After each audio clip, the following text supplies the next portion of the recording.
मैं जयदेव कुमार स्वागत करता हूँ मेरे चैनल वी स्टडी क्लासेस में। मैं आप लोगों को हिंदी का 5वां चैप्टर जिसका नाम है पर्वत प्रदेश में पावस, इसके बारे में इस कविता का संपूर्ण सार और इससे जुड़े हुए सारे जानकारी को आपको बताऊंगा। तो सबसे पहले मैं बता दूं कि इस कविता के लेखक कौन है। तो इस कविता के जो लेखक है वो है सुमित्रा नंदन पंत जी। सुमित्रा नंदन पंत जी। उनका जन्म 20 मई 1900 में हुआ था। कहां पर? कौशानी अल्मोड़ा नामक स्थान पर। तो शुरुआत करते हैं बिना देरी किए इस जो कविता के पहले पंक्ति को। इस कविता का पहला जो पंक्ति है वो है पावस ऋतु थी पर्वत प्रवेश, पल पल परिवर्तित प्रकृति बेश। तो इस पंक्ति के जो कठिन शब्द हैं मैं उनको सबसे पहले बता दूं। इसका पहला है पावस ऋतु यानी कि वर्षा की ऋतु। अगला जो है वो है परिवर्तित, परिवर्तित यानी कि बदलना। अगला जो शब्द है वो प्रकृति बेश यानी कि प्रकृति का रूप। इसमें कवि क्या कहते हैं? कवि कहते हैं कि पर्वतीय क्षेत्र में वर्षा का प्रवेश हो गया है। पर्वतीय क्षेत्र में वर्षा का प्रवेश हो चुका है, जिसकी वजह से प्रकृति अपना रूप बार बार बदल रही है। यानी कि कभी बारिश हो रही है तो कभी धूप दे रही है, कभी फिर से बारिश हो रही है तो फिर से कभी धूप दे रही है। अर्थात मतलब कि पूरी तरह से ये अपना रूप बदल रहा है, कभी धूप तो कभी वर्षा। अगला जो पंक्ति है अपने सहस्त्र दृग सुमन फाड़, अवलोक रहा है बार बार नीचे जल ने निज महाकार, जिसके चरणों में पला ताल दर्पण सा फैला है विशाल। अब इसमें देखिए पहला शब्द जो है मेखलाकार। मेखलाकार मतलब कि पहाड़ में जो ढलान होती है।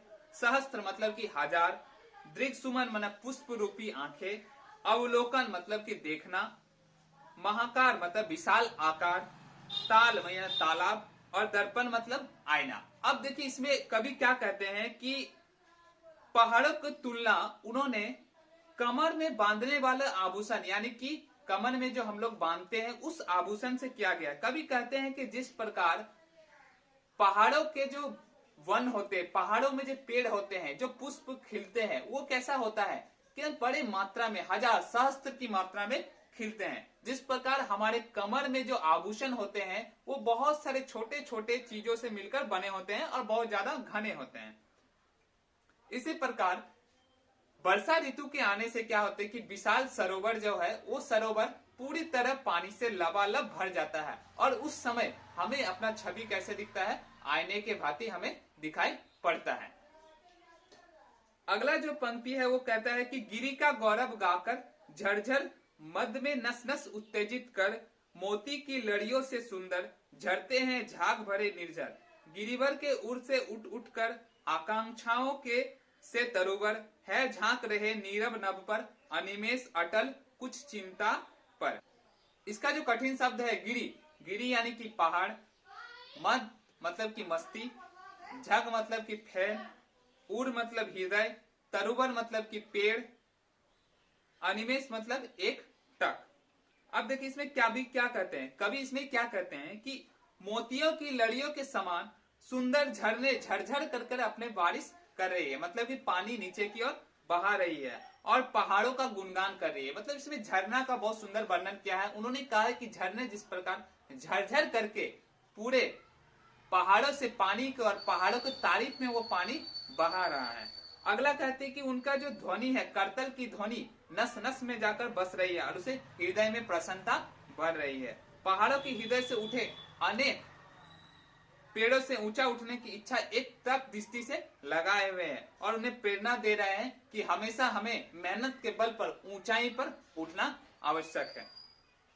अगला जो पंक्ति है उड़ गया अचानक लो भूधर, फड़का अपार पारद के पर, रेब सब शेष रह गए निर्झर, है टूटा पड़ा भू पर अंबर, धस गए धरा में सबय साल, उठ रहा धुआं जल गया ताल, यो जलद यान बिचर बिचर, था इंद्र खेलता इंद्रजाल। इसमें देखिए कठिन शब्द है भूधर यानी कि पहाड़, पारद मतलब कि पारे के समान ध्वल और चमकीले पंख, साल मतलब कि एक प्रकार का वृक्ष, जलद यान मतलब बादल रूपी यान, और इंद्रजाल मतलब जादूगरी, और बिचर मतलब कि घूमना।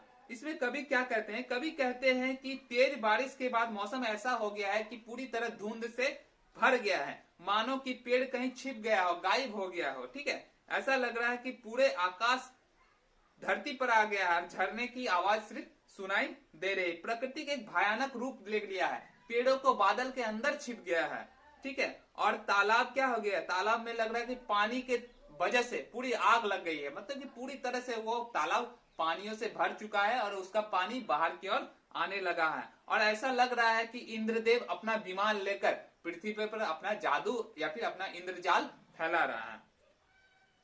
यहां तक में मैंने इस कविता के सभी पंक्तियों का सार और इससे जुड़े हुए कठिन शब्द आपको बता दिया, और इससे जुड़े हुए एमसीक्यू और क्वेश्चन आपको जल्द ही हमारे चैनल में उपलब्ध किया जाएगा। आप इस जानकारी को अपने दोस्तों, अपने बंधु सभी से शेयर करिए ताकि उनको भी इसका लाभ मिल सके। मैं आप लोगों को अगला वीडियो में अगला अध्याय के बारे में संपूर्ण जानकारी और उससे जुड़े हुए प्रश्न उत्तर को उपलब्ध कराने का कोशिश करूंगा। मेरे चैनल में तब तक बने रहने के लिए बहुत बहुत धन्यवाद।